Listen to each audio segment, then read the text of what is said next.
سلام تعنا هبلنا بقدامنا نملأ حزب تግራይ እንኳን መበል 51 ዓመት ዝተወደበ ብረታው ቃልሲ ጀመር ካለ ዕለት 11 ለካቲት ኣብ ጽሕካና በልና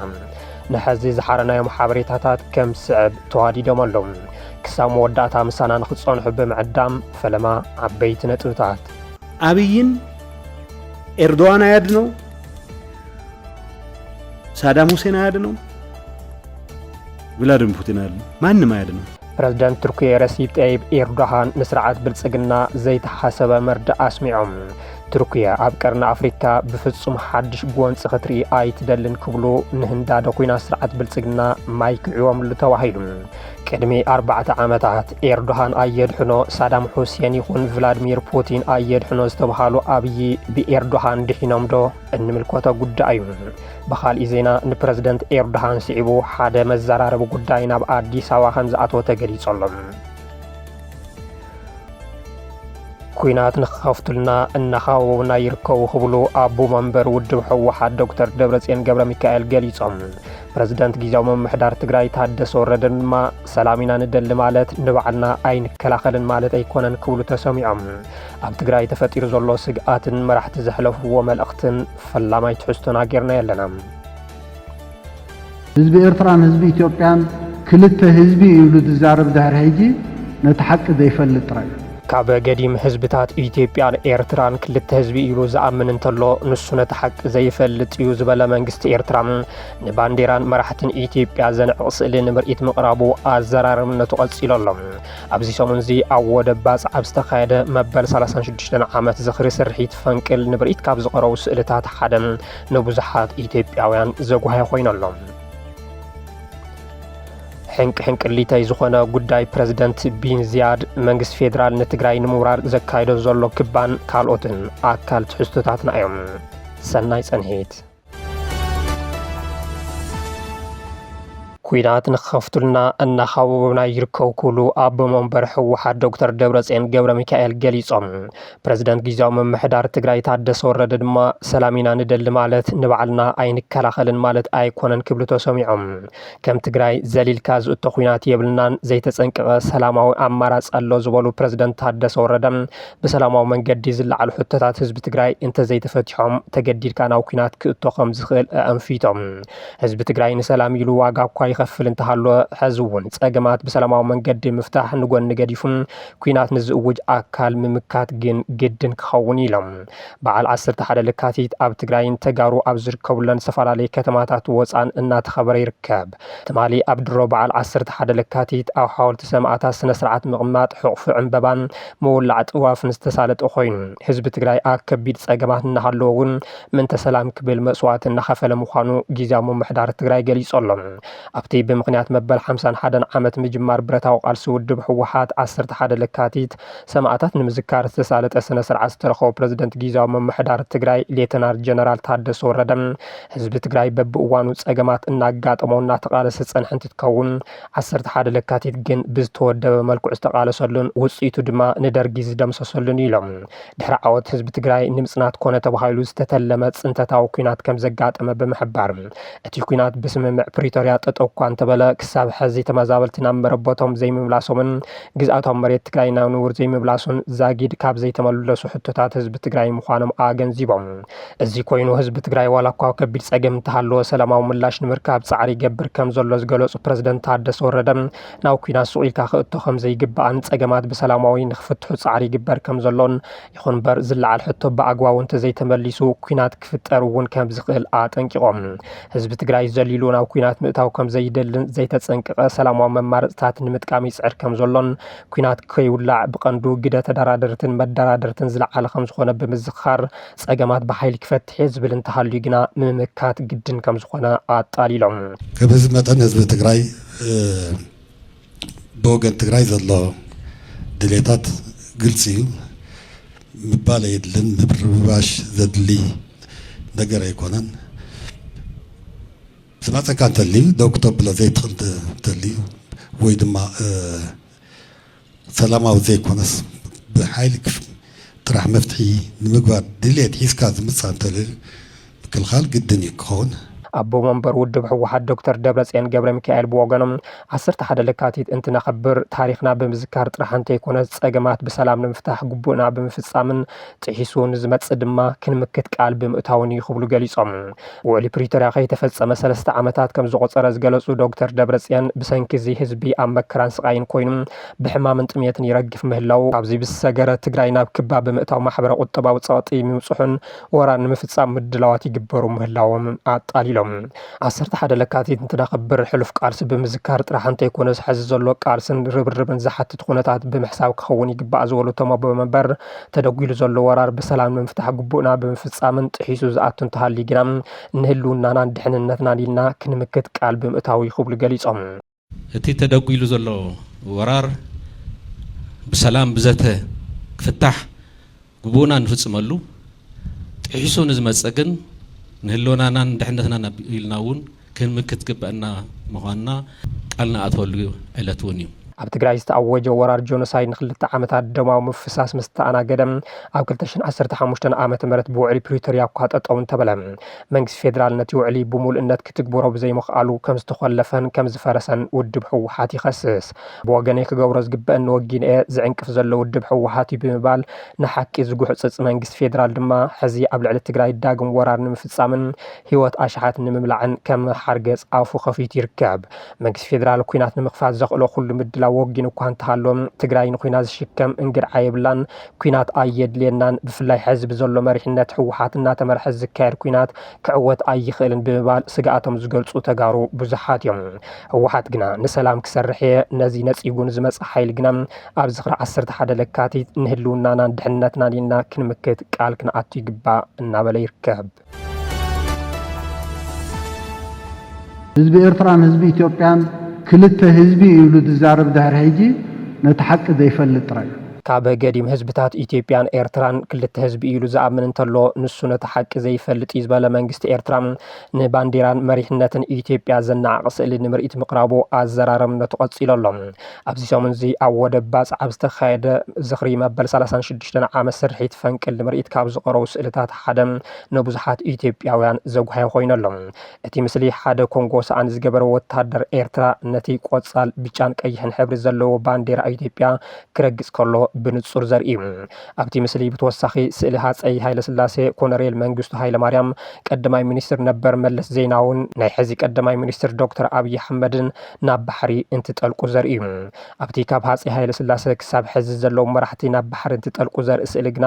መለስ ዜናዊ ብመስዋዕት ምስ ተፈለዩ ንሽዱሽተ ዓመታት ዝመርሑ ኣይተ ሃይለማርያም ደሳለኝ ኣይተኻተቱን እታ ብላዕለዎ ሰበስልጣን ሻዕብያ ዝተረእየትን ኣብ ወግዓዊ መርበብ ሓበሬታ መንግስቲ ኤርትራ ዝተዘርግሐትን ስእሊ እቲ ስርዓት ኣብ ልዕሊ ህዝቢ ኢትዮጵያ ዘለዎ ንዕቐትን ጽልእን ቁልጭ ኣቢሉ ዘርኢ ምዃኑ ብሰፊሑ ይንቀፈሉ ኣሎ ጽምዶ ብዝብል ብሂወት ተጋሩ መናእሰይ ፖለቲካዊ ቁማር ንኽጻወት ዝፍትን ዘሎ ሻዕብያ ነቶም ኤርትራ ከም ሃገር ጠጠው ንኽትብል ዓብዪ እጃም ዝተጻወቱ ነበር ቀዳማይ ሚኒስትር መለስ ዜናዊ እውን እንትርገጹን ናብ ባሕሪ እንትጠልቁን ምርኣዩ ሕዚ እውን ሻዕብያ ምስ ትግራይ ሰላም ዝብሎ ንባዕሉ ንምድሓን እምበር ኣብ ልዕሊ ተጋሩ ዘለዎ ዝኸሓነ ጽልኢት ከም ዘይዛረየ ዝምግቱ ተጋሩ ኣይተሰኣኑን ስርዓት ብልጽግና ኣብዚ ሕዚ እዋን ሰራዊት ኤርትራ ኣብ መሬት ኢትዮጵያ ኣስኪሩ ከም ዘሎን ካብ ግዛኣት ኢትዮጵያ ንኽወፅን ኣብ ዝሓለፈ ሰሙን ናብ ኣስመራ ደብዳቤ ኣብ ዝለኣኸሉ እዋን ሻዕብያ ሕዚ ንባንዴራን መራሕትን ኢትዮጵያ ከምዚ ዓይነት ንዕቐትን ጽልኢትን ምርኣዩ እቲ ኩነታት ዝያዳ ናብ ዝለዓለ ወጥሪ ከሰጋግሮ ከም ዝኽእል ስግኣት ብዙሓት እዩ ካብ 1990ታት ኩናት ኢትዮ ኤርትራ ጀሚሩ ኣብ ዝነበሩ 20 ዓመታት ንባንዴራን መራሕትን ኢትዮጵያ ብዝተፈላለየ እዋን ክርገጽን ክጽላኣላን ዝገብር ዝነበረ ስርዓት ሻዕብያ ኣብ መፈለምታ 2010 ዓመተ ምህረት ንባንዴራ ኢትዮጵያ ኣብ ኣድጊ ጽዒኑ ኣብ ጎደናታት ንኽዘዋወርን ንኽርገጽን ምግባሩ ዝዝከር እዩ ይኹን እምበር ኣብ 2011 ዓመተ ምህረት ምስ ቀዳማይ ሚኒስትር አብይ አሕመድ ብዝፈጠሮ መትከል ኣልቦ ቃል ኪዳን ኣዴታት ኤርትራ ንባንዴራታት ኢትዮጵያን ኤርትራን ኣትሒዙ ካብ ገዲም ሓደ ህዝቢ ኢና ዝፈልየና ምድራዊ ሓይሊ የለን ክብል ተሰሚዑ እዩ እንተኾነ እቲ ቃል ኪዳን ካብ 4 ዓመታት ዝዘለለ ኣይነበረን ምስ ብልጽግና ተላፊኑ ንህዝቢ ትግራይ ዘጽነተሉ ኩናት ብውዕሊ ፕሪቶሪያ እንትብተኽ ኣብ ኣደባባይ ተኾሊፍና ዝበለ ሻዕብያ ካብዚ እዋን ጀሚሩ እናሓርፈፈ ዝመጸ ርክብ ሕዚ ናብ ምትፍናን ኩናት ሰጊሩ ይርከብ ኣብ ጎደናታት ኣስመራን ቤተ መንግስቲ ዓዲ ሃሎን ዘንበልብላ ዝነበረት ባንዴራ ኢትዮጵያ ድማ ሕዚ ክረግጻ ተረኣየሎ መንግስቲ ኢትዮጵያ ብዛዕባ ምርጋጽ እታ ባንዴራን መሪሕነትን ብዝምልከት ክሳብ ሕዚ ዝኾነ ወግዓዊ መግለጺ ኣይሃበን ፕሬዝዳንት ቱርኪያ ረሲብ ጠይብ ኤርዶሃን ንስርዓት ብልጽግና ዘይተሓሰበ መርድ ኣስሚዖም ቱርኪያ ኣብ ቀርኒ ኣፍሪካ ብፍጹም ሓድሽ ጎንፂ ክትርኢ ኣይትደልን ክብሉ ንህንዳዶ ኩና ስርዓት ብልጽግና ማይ ክዕዎም ተባሂሉ ብኻሊእ ዜና ንፕሬዝዳንት ኤርዶሃን ስዒቡ ሓደ መዘራረቢ ጉዳይ ናብ ኣዲስ ኣበባ ከም ዝኣተወ ተገሊጹ ኣሎ ንሰሙናት ብሚድያታት እቲ ስርዓት ክዝረበሉ ዝቐነየ ዑደት ፕሬዝዳንት ቱርኪያ ረሲብ ጠይብ ኤርዶሃን ብዝለዓለ ሽቁጥቁጥ ዝተባሃለሉ ነይሩ ከም ካልኦት መራሕቲ ከም ፍቅረኛ بيد أبي أحمد زيت تحازن دبلوماسياوي بروتوكول محلي يمكن كساسوس ترأيون إيردوغان أبي تمذكر عدوى حوف عنبابا أمبيروم أبستفالالي قده دما مسكدماي منيستر أبي أحمد زت يوم إثيوبيان تركيان استفالالي سمعات مستفالارما كلت يوم مرحتي بحبار مجلس زهابون تخورم أكتوان قدماي منيستر أبي أحمد أب نقدن إنفستمنتن أب حبراو قال سجبر عدقهم وون إثيوبيان زبقسوتو سلامة وحطو بر بحرين تركيا خم تدقف أمر دا خمس تبصح قليس يوم እንደ ቱርኪያ ያሉ የኢትዮጵያ ወዳጆች በዲፕሎማቲክ መስኩ ጫና በመፍጠር በሰላማዊ መንገድ ኢትዮጵያ የሲ አክሰስ ማግኘት የምትችልበት ሁኔታ እንዲያግዙ በስፋት ተወያይተናል ልዕሊ 130 ሚልዮን ህዝቢ ዘለዎ ሃገር በር ባሕር ክትክልከል ግቡእ ኣይኮነን ጸላእትና ንነዊሕ እዋን እሱራት ጂኦግራፊ ኮይንና ክንቅጽል ምግባሮም አንጻር ዓለማዊ ኣሰራርሓን ኣንፈታትን እዩ ከም ቱርኪያ ዝኣምሰላ ፈተውቲ ኢትዮጵያ ዲፕሎማሲያዊ ጸቕጢ ብምግባር ንኢትዮጵያ ብሰላማዊ መንገዲ በር ባሕር ክትረክብ ብኸመይ ክሕግዛ ከም ዝኽእላ ብሰፊሑ ተዘራሪብና ኢና ክብሉ ቀዳማይ ሚኒስትር ኣብይ ኣብቲ መግለጺ ተዛሪቦም ሎጂስቲክስ ንልምዓት ኢትዮጵያ ሓደ ዝዓበየ መሓለኻ ከም ዝኾነ ብምጥቃስ እቲ ሃገርና بحر ክትበጽሕ ቁልፊ ይኽብሉ ገሊጾም ቀዳማይ ሚኒስትር ኣብይ ኣብዚ ጉዳይ ምስ ፕሬዝዳንት ኤርዶሃን ዘካይርዎ ዝርብ ጥንክር ዝበለ ክብሉ ገሊጾም ከምኡውን ንኤርዶሃን ኣብዚ መዳይ ንዝፃወትዎ ግደ ኣመስጊኖም ቀዳማይ ሚኒስትር ኣብይ ብቋንቋ ኣምሓርኛ ብዝገበርዎ መደረ እቶም ፕሬዝዳንት ኢትዮጵያ በር ባሕርን ክትረክብ ከም ዝድግፉ ቃልኣት የብሉና እኳ እንተበሉ ኤርዶሃን ግና ቱርኪ ፍጹም ኣብ ቀርኒ ኣፍሪካ ሓድሽ ጎነፅ ክትርኢ ከም ዘይትደሊ ሓድሽ ቃንዛ ኣብ ልዕሊ ስቃይ ህዝቢ ኣብቲ ዞባ ክውስኽ ከም ዘይብሉን እዮም ኣተሓሳስ Turkey would never want to see new conflicts and new pain added to those already suffered in this region. ድሕሪ 10 ዓመታት ንፈለማ እዋን ትማሊ ሶሉስ 10 ለካቲት 2018 ዓመተ ምህረት ኣብ ኢትዮጵያ ዑደት ዘካየዱ ፕሬዝዳንት ኤርዶሃን ኣብቲ ን7 ደቂቕ ዝወሰደ መደረኦም ኣውግሊሆም ዘልዕልዎ ሓደ ህልዊ ፖለቲካዊ ኩነታት ቀርኒ ኣፍሪካ ዝምልከት እዩ ቀርኒ ኣፍሪካ ናይ ወጻኢ ሓይልታት ዓውደ ውግእ ክኸውን ከም ዘይብሉ ዘጠንቀቑ ፕሬዝዳንት ረሲብ ጠይብ ኤርዶሃን ኣዒንቲ ዓለም ኣብ ቀርኒ ኣፍሪካ ኣብ ዝርከበሉ እዋን ንነዊሕ እዋን ፀንሐ መንግስታውን ማሕበሩን ኣብነታዊ ምሕደራ ኢትዮጵያ ዝያዳ ኣገዳሲ ኣብ ዝኾነሉ እዋን ከም ዝርከብ ኣገንዚቦም ፕሬዝዳንት ቱርኪያ ንጋዜጠኛታት ኣብ ዘስምዕዎ መደረ ብዛዕባ ጉዳይ ምብጻሕ ኢትዮጵያ ናብ ወደብ ባሕሪ ብቐጥታ ኣይተዛረቡን ይኹን እምበር ኢትዮጵያን ሶማልያን ኣብ ኣንካራ ዝገብሮ ስምምዕ ብምዝኻር ቱርኪ ንኽልቲአን ጎራብቲ ሃገራት ምብራቕ ኣፍሪካ ብምሽምጋል ኢትዮጵያ ምስታ በዓላት ትመሓደር ሶማሊላንድ ስምምዕ ምሕዝነትን ምትሕብባርን ድሕሪ ምፍራማ ተፈጢሩ ዝነበረ ፖለቲካዊ ወጥሪ ንኽሃድእ ምግባራ ገሊጾም ፕሬዝዳንት ኤርዶሃን ኣብ ጉዳይ ኣፍልጦ ሃገርነት ሶማሊላንድ በርገጽ ሃገሮም ደጊሞም ብምግላጽ ኣፍልጦ እስራኤል ሶማሊላንድን ቀርኒ ኣፍሪካን ዘይጠቅም ይኽብሉ ገሊጾምዎም ቅልውላው ቀርኒ ኣፍሪካ በዓለነተን ኣብቲ ዞባ ዘለዋ ሃገራት ክፈትሕኦ ከም ዘለዋ ብምሕባር ኢትዮጵያ ንሶማሊላንድ ኣፍልጦ ንኸይትህብ እውን ኣጠንቂቖም ኣፍልጦ ሶማሊላንድ ንኢትዮጵያ ዝኾነ ረብሓ የብሉን ብምባል ድማ ኣፍልጦ ሶማሊላንድ ደው ንኽብል ምግባር ቁፅሪ ሓደ ኣጀንዳ ጉዳያት ወጻኢ ቱርኪያ ምዃኑ ኣረጋጊጾም ብሓፈሻ ቱርኪያ ዋላ እኳ ኣብ እዋን ወራር ጆኖሳይድ ትግራይ ንስርዓት ብልጽግና ድሮናት ብምቕራብ ኣብቲ ገበን ተዋሳኢት እንተኾነት ሕዚ ኣብ ቀርኒ ኣፍሪካ ብፍላይ ድማ ኣብ ሶማልያን ሱዳንን ብዘለዋ ብሄራዊ ረብሓ ኣብቲ ዞባ ዝኾነ ዓይነት ናይ ጸጥታ ጸገም ንኽፍጠር ከም ዘይትደልን ኣብይ ኣሕመድ ድማ ዓሪፎም ንኽቕመጡን ብግልፂ ቋንቋ ከም ዝገለጹሎም ተገሊጾሎም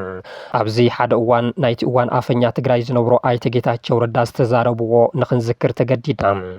ኣብይ ኤርዶሃን ኣየድሕኖ ሳዳም ሁሴን ኣየድሕኖ ቭላድሚር ፑቲን ኣየድሕኖ ዝበልዎ ዘረባ ብርግጽ እውን ኤርዶሃን ንኣብይ ዘድሕንዎም ኣይመስሉን ጌታቸው ግና እቲ ኤርዶሃን ኣየድሕኖን ዝበልዎ ኣብይ ኣሕመድ ኣድሂንዎም ሕዚ ናቱ ልኡኽ ዘፈጽሙ ሰብ ኮይኖም ይርከቡ ኣብይን ኤርዶዋን አያድነው ሳዳም ሁሴን አያድነው ቭላድሚር ፑቲን አሉ ማንም አያድነው ኣብዚ ሕዚ እዋን ኣብ መንጎ ኢትዮጵያን ኤርትራን ተፈጢሩ ዘሎ ወጥሪ ንምህዳእ ቱርኪየ ንክትዓርቆም ቀዳማይ ሚኒስትር ኣብይ ከም ዝሓተቱ ዝተገለጸ ኮይኑ ፕረዚደንት ኤርዶሃን ኣብ ዝቕጽሉ ሰሙናት ልኡኽ ናብ ኣስመራ ክልእኹ ከም ዝኽእሉ ተገሚቱ ኣሎ ቀዳማይ ሚኒስትር ኣብይ ንስዑድ ዓረብ እውን ምስ ፕረዚደንት ኢሳያስ ኣፈወርቂ ንክትሽምግሎም ምሕፅን ተቕሪቦም ዝነበሩ እንትኾኑ ብሚኒስትሪ ጉዳያት ወጻኢ ስዑድ ዓረብ ዝተመርሐ ልኡኽ ኣብ ኣዲስ ኣበባ ዑደት ድሕሪ ምክያዱ ብምክትል ሚኒስትሪ ጉዳያት ወጻኢ ተሃገር ዝምራሕ ካሊእ ልኡኽ ናብ ኣስመራ መምርሑ ዝከር እዩ ፕረዚደንት ረሲብ ጠይብ ኤርዶሃን ቅድሚ ናብ ኢትዮጵያ መምርሖም ናብ ሕቡራት ዓረብ ኤሚሬትስ ንምቕናዕ መደብ እኳ እንተነበሮም ፕረዚደንት ሼክ መሐመድ ቢን ዚያድ ኣል ናህያን ብዘጋጥሞም ናይ ጥዕና ፀገም እቲ ጉዕዞ ከም ዝተሰረዘ ማዕኸናት ዜና ተሃገር ገሊፀን እየን ይኹን እምበር ፀኒሑ እቲ ዝወፀ ሓበሬታ ክለዓል ብምግባር ክልቲኦም መራሕቲ ብስልኪ ከም ዝተዘራረቡ ዝገልፅ ዜና ንክቃላሕ ተገይሩ እዩ እቲ ብስልኪ ዝተገበረ ዘተ ድማ ብቐንዱ ኤሚሬትስ ኣብ ሱዳንን ኢትዮጵያን እትገብሮ ዘላ ኢድ ኣታውነት ጠጠው ንክተብልን ኣብቲ ዞባ ሰላምን ምርግዓን ንክዓስል እጃማ ንክትፃወትን ዘተሓሳስብ ከም ዝኾነ ተፈሊጡ ኣሎ ፕረዚደንት ኤርዶሃን ናብ ኢትዮጵያ እንትኣቱ ግና ደድሕሪኦም ሓደ ዘይተሓሰበ ፍጻመ ከም ዘጋጠመ ዝተገለጸ ኮይኑ ንሱ ድማ ካብ ኣቡዳቢ ዝተበገሰት ነፋሪት ኣብ መዕርፎ ነፈርቲ ቦሌ ምዕራፋ እዩ እታ መንግስቲ ኤሚሬትስ ዓረብ ዝተኻርያ ፋንጀት ኤክስፕረስ ቦይንግ 737-436 ዝዓይነታ ናይ ተሳፈርቲ ነፋሪት ኣቡዳቢ ካብ ዝርከብ መዕርፎ ነፈርቲ ኣሪፍ ተበጊሳ ኣብ መዕርፎ ነፈርቲ ቦሌ ዝዓርፈት ትትከውን እታ ነፋሪት ብኤሚሬትስ ዝምወሉ ዕሱባት ዕጡቓት ዘሳፈረት ከም ዝኾነት እናተገለጸ እዩ እዚ ከምዚ ኢሉ እንከሎ ጉዳይ ፕረዚደንት ቢን ዚያድ መዘራረብ ኮይኑ ቀፂሉ ኣሎ ኣብይ ኣሕመድ ሓወይ እናበሉ ዝፅውዕዎምን ሰላም ቀርኒ ኣፍሪካን ቀይሕ ባሕርን ንምዝራግ ፋይናንስ ይገብሩ እዮም ዝበሃሉ ፕረዚደንት ሕቡራት ዓረብ ኤሚሬትስ መሐመድ ቢን ዚያድ ኣል ናህያ ብዘጋጠሞም ፀገም ጥዕና ምስ መራሕቲ ቱርክን ግሪክን ዝነበሮም ርክብ ዝተሰረዘ እንትትከውን ተመግዲሮም ካብ ዝብል ክሳብ ሞይቶም ዝብሉ ሓበሬታታት ክወፁ ተረኣዮም ኣለዉ ይኹን እምበር ፕረዚደንት ቢን ዚያድ ብዝተረጋገፀ ገጽ ትዊተር ወይ ድማ ኤክስ ንፆም ረመዳን እንኳ ዓብፅሐኩም ኩሉ መልእኽቲ ሕሊፎም ኣለዉ ረመዳን ሙባረክ ንዝባናን ንመላእ ዓለምን ናይ ሰላምን ምርግዓን ወርሒ ክኸውን ናብ ልኡል እግዚኣብሔር ፅሊ ዝበሉ ፕረዚደንት ቢን ዚያድ ረመዳን ወርሒ ማሕበራዊ ምትሕግጋዝን ሰናይ ተግባራት ዝፍፀመሉን ከምኡውን ኣብ ውሽጢ ስድራ ቤታትን ማሕበረሰብን ርህራይን ምትእስሳርን ዝህልወሉ እዋን ክኸውን እምነ ኢሎም ብፅኑዕ ሓሚሞም ዓሪፎም ክኾኑ ይኽእሉ እዮም ዝብሉ ወረታት ሓቅነቶም መጠራጠርቲ ከም ዝኾኑ ዝገለጹ ገለ ተንተንቲ ማእኸላይ ምብራቕ እቲ ጉዳይ ፀዋታ ዙፋን ክኸውን ከም ዝኽእል እዮም ዝሕብሩ ዑደት ፕረዚደንት ቱርኪ ናብ ኤሚሬት ዓረብ ብምኽንያት ሃንደበታዊ ሕማም መሐመድ ቢን ዚያድ ከም ዝተናውሐም ኩነታቶም ኣዝዩ ኣሰካፊ ምዃኑ ዝሕብር ፀብፀባት ምውፅኦም ስዒቡ ብሓቂ ድዮም ሓሚሞም ወይስ በቲ ናይ ስዑድ ዓረብ ደገፍ ኣለዎ ዝበሃል ሓዎም ተሃኑም ቢን ዚያድ ካብ ስልጣኖም ተኣልዮም ናይ ገዛእ እስር ኮይኖም እዮም ብምባል ዝሓቱ ተንተንቲ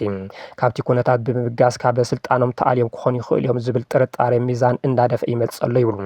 ብፍላይ መሐመድ ቢን ዚያድ ቅድሚ ሰሙናት ዕልዋ መንግስቲ ብምፍራሕ ንወዶም ካሊድ ቢን መሐመድ ሸይሞም ዝብል ወረታት ይናፈሱ ምንባሮም ስዒቡን ምናልባት እውን በቲ ዙፋን ዝምንሓዎም ታሂን ቢን ዚያድ ተኣልዮም ክኾኑ ይኽእሉ እዮም እናተባሃለ ይርከብ ቅድሚ ቢን ዚያድ ፕረዚደንት ሕቡራት ዓረብ ኤሚሬትስ ዝነበሩ ካሊፍ ቢን ዚያድ ሞይቱ ተባሂሎም ብወግዒ ቅድሚ ምግላጾም ን5 ዓመት ካብ ቅድሚ ህዝቢ ጠፊኦም ምንባሮም ድማ ከም መማጎት የቕርቡ ማሕበራዊ መራኸብታት ሕቡራት ዓረብ ኤሚሬትስ ንሼክ ካሊድ ቢን መሐመድ ቢን ዚያድ ዝድግፉ ጽሑፋት ምውዛዕ ጀሚረን ከም ዘለዋን ሼክ ካሊድ ቢን መሐመድ ንኣቦኡ ተኪኡ ዘውዲ ኣቡዳቢ ንክደፍእ ፖለቲካዊ ሕፂ ተገይሩ ይውሰድ ከም ዘሎን ዘርኢ ምዃኑ ይገልጹ በቲ በለበቲ ፕረዚደንት መሐመድ ቢን ዚያድ ኣል ናህያ ከም ዘይሞቱ ብዝውዝዕዎም ዘለዎ ሓበሬታታት ምርጋፅ ዝተኽኣለ ኮይኑ ስርዓት ተሃገር ንምንታይ ኣብቲ ጉዳይ መብርሂ ዘይሃበሉ ዝብል ግና ሕዚ እውን ጉዳይ ቢን ዚያድ ሕንቅሕንቅሊተይ ምዃኑ እናተገለጸ ይርከብ ፕረዚደንት ቢን ዚያድ ኣብ የመንን ሶማልያን ዝነበሮም ኢድ ኣታውነት ብስዑድ ዓረብ ክብተኽ ምግባርን ሕዚ ድማ ኣብ ሱዳንን ኢትዮጵያን ዝገብርዎ ዘለዉ ደገፋት ኣፅዋርን ዕጡዋት ምፍልፋልን ብማሕበረሰብ ዓለም ፀቕጢ በዚሕዎም ዝርከቡ መራሕዮም ግንባር ሓርነት ኦሮሞ ኣብ ኢትዮጵያ ሓደጋ ኩናት እናዕበየ ይኸይድ ከም ዘሎ ኣጠንቂቑ ፖለቲካዊ ዘተ ንክካየድ እውን ፀዊዑ ግንባር ሓርነት ኦሮሞ ደመና ኩናት ኣንጻላልዩሉ ዝገለጾ ኣብ ውሽጢ ኢትዮጵያ ተዳዕድዩ ዘሎ ሓደጋ ኣብ ዝሓለፉ ዓመታት ኣብ ኦሮምያን ካልኦት ክልላትን ሓዊሱ ቀጻሊ ጎነፅ ቀንዲ ፍልፍል ፀጥታዊ ማሕበራውን ቁጠባውን ቡድሃታት ኮይኑ ይቕፅል ከም ዘሎ ጠንቂቑ ኦነግ ንኩነታት ፀጥታ ሃገር ኣመልኪቶ ኣብ ዝሃቦ መግለፂ ፖለቲካዊ ፍልለያት ገና ከም ዘይተፈትሐ ብምጥቃስ ሰራዊት ምክልኻል ሃገር ካብ ክልል ኦሮምያ ወፂኡ ናብ ትግራይ ብምርሑ ክፍተት ከም ዝተፈጠረን ኣብ ውሽጥን ወፃን ዝርከብ ህዝቢ ኦሮሞ ዘባዊ ደባቱ ክሕሉን ብሓድነት ደው ክብልን ፀዊዑ እዚ ድማ ከም ዜግነታዊ ሓላፍነት ገሊፅዎ ብተወሳኺ ኣብ ኢትዮጵያ ዝካየድ ዘሎ ዕጥቃዊ ቃልሲ ብዘይ ምቁራጽ ከም ዝቐጸለ ዝጠቐሰት መግለጺ ኣብ ልዕሊ ግዝኣታዊ ምስፍሕፋሕ ዝግበር ውድድር ኣቕሓ ኮይኑ ይቕጽል ከም ዘሎ ሓቢሩ እቲ ውድብ ብተወሳኺ ኣብ ዝሓለፉ ዓመታት ወሰናት ኦሮምያ ዝሰግሩ ዕጥቃዊ ምንቅስቃሳት ዘይውሕስነት ከም ዝሕየሉን ኣብ ገለ ከባቢታት ምሕደራዊ ቁፅር ከም ዝጠፍአን ኣብ ሂወት ንጹሃት ቀጻሊ ሓደጋ ከም ዘስዕበን ኣፍሊጡ መፍትሒ ክግበር ዝፅውዕ ኦነግ መንግስቲ ምስ ኩሎም መዳርግቲ ኣካላት ሓቀኛን ሓቋፍን ፖለቲካዊ ዘተ ከበግስ ምኽባር ዲሞክራሲያውን ሰብኣዊ መሰላት ከረጋግጽ ዘባዊ ምስሓብ ድዋት ብድርድን ሕጋዊ ቅርጽታትን ክፈትሕ ኣተሓሳሲቡ ዘላቒ ሰላም ንምርጋጽ ኣብ ዝግበር ጻዕሪ ውሽጣውን ኣህጉራውን ተሳትፎ ኣገዳሲ ምዃኑ እውን ኣስሚሩሉ ፖለቲካዊ ተዋሳእቲ ጉጅለታት ሲቪል ማሕበራት ትካላት ተሓለቕቲ ሰብኣዊ መሰላት ከምኡ እውን ማሕበረሰብ ዓለም ኣብ ኢትዮጵያ ዘላቒ ሰላምን ምርጋዕን ንኸረጋግጽ ኣበርክቶ ንኽገብሩ እውን ኦነግ ፀዊዑሎም ብኻልእ ዜና ሰራዊት ምክልኻል ሃገር ንትግራይ ይኸባ ከም ዘሎ ወኪል ዜና ፈረንሳይ ኤኤፍፒ ፀውፂኡ ኣብ ሰሜናዊ ክፋል ኢትዮጵያ ኣብ ክልል ትግራይ ኣብ መንጎ ሓይልታት ፌደራልን ሓይልታት ትግራይን ጎንፂ ከም ዝተለዓለ በረራታት ጠጠው ኢሉ ከም ዝነበረን ፀጥታውን ዲፕሎማስያውን ፍልፍላት ብምጥቃስ ኤኤፍፒ ፀውፂዎሎም ቅድሚ 3 ዓመት ኣብ መንጎ ሓይልታት ኢትዮጵያን ህዝባዊ ግንባር ሓርነት ትግራይ ህወሓትን ይካየድ ዝነበረ ደማዊ ኩናት ብውሕዱ 600,000 ሰባት ከም ዝሃለቐ ዝጠቐሰት ፀብጻብ እዚ ግን ኣብ 2015 ዓመተ ምህረት ኣብ ፕሪቶሪያ ብዝተኸተመ ስምምዕ ሰላም ክረጋገጽ ተሓሲቡ እኳ እንተነበረ ጎረቤት ወረርቲ ሓይልታት ኣምሓራ ካብ ዝገበትዎ ስለ ዘይወፁ እቲ ኩነታት ክረጋጋዕ ኣይከኣለን ይብል እቲ ኩነታት እናኸፍአ ዝኸይድ ዘሎ ይመስል ይብል እቲ ንማዕኸን ዜና ፈረንሳይ ሓበሬታ ዝሃበ ሽሙ ክገልጽ ዘይደለየ ዲፕሎማስያዊ ፍልፍል እቲ ጎነፅ ኣብ ዝሓለፉ መዓልትታት ተረጋጊዑ እኳ እንተነበረ ሎሚ ግን እቲ ኩነታት ኣበይ ከም ዝርከብ ኣይፍለጥን ክብል እውን ተሰሚዑ ካሊእ ሽሙ ክግለጽ ዘይደለየ ፍልፍል ናይቲ ከባቢ እውን ነቲ ጎነፅ ዘረጋገጸ ኮይኑ ሰራዊት ፌደራልን ሰራዊት ትግራይን ግን ክሳብ ሕዚ እቲ ማዕኸን ዜናን ዝቐረበሎም ሕቶ መልሲ ኣይሃውን ተባሂሉ ሽሞም ክግለጽ ዘይደለዩ ክልተ ሰበስልጣን መንገዲ ኣየር ኢትዮጵያ እውን ኤኤፍፒ ኣብ ዝሃብዎ መግለጺ እቲ ብመንግስቲ ዝውነን መንገዲ ኣየር ዝካየድ ናብ ትግራይ ዝግበር በረራታት በቲ ተፈጢሩ ዝነበረ ልውውጥ ተኹሲ ተቋሪጹ ከም ዝነበረ ኣረጋጊጾምሉ ኣብ ርእሰ ከተማ ትግራይ መቐለ ዝርከብ ጋዜጠኛ ንኤኤፍፒ ኣብ ዝሃቦ ሓበሬታ ጭንቀት እናወሰኸ ይኸይደሎ ንሓያሎ ኣዋርሕ ኣብ ሰሜን ኢትዮጵያ ወጥሪ ክለዓል ጸኒሑ ሓይልታት ኣምሓራን ኤርትራን ነቲ ስምምዕ ሰላም ክጥሕስዎ ከም ዝጸንሑ ብምሕባር ኣብዚ ሕዚ እዋን መንግስቲ ፌደራል ኩሉ ዓቕሚ ናይቲ ሃገር ናብ ትግራይ ብምጽጋዕ ካብ ዓፋር ኣበዓላ ክሳብ ጭፍራን ሚልዮን ካብ ቆቦ ክሳብ ሰቆጣን ጸለምትን ከምኡ እውን ምዕራብ ትግራይ ሑመራ ተዘርጊሑ ይርከብ ክቡራትን ክቡራንን ናይ ሎሚ ዜናታትና ነዚኦም ይመስሉ ነይሮም ስለ ዝተኸታተልኩምና ብምስጋን ኣብዚ ክንፍለየኩም ሰላም